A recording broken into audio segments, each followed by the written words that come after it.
Okay. Ako talaga yung instinct ko talaga. Hindi pa ako pumalpak siya.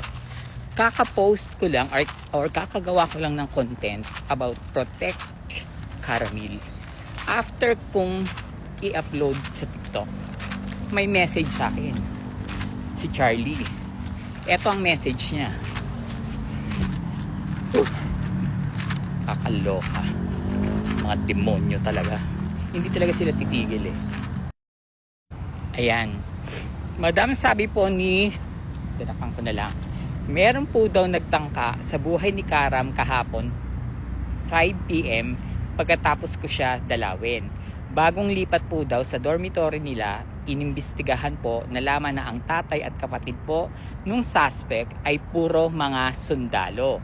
Inlipat na po daw ng ibang annex yung tao.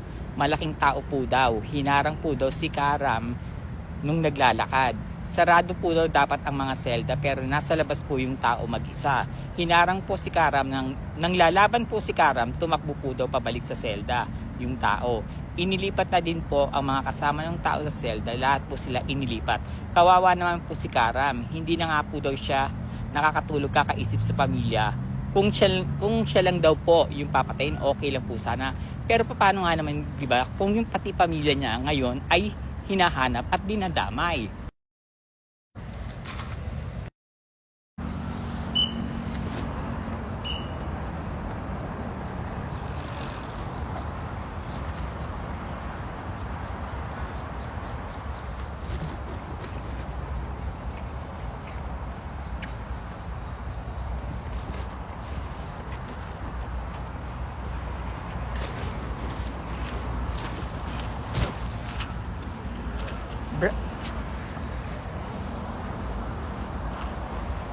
Can I walk here?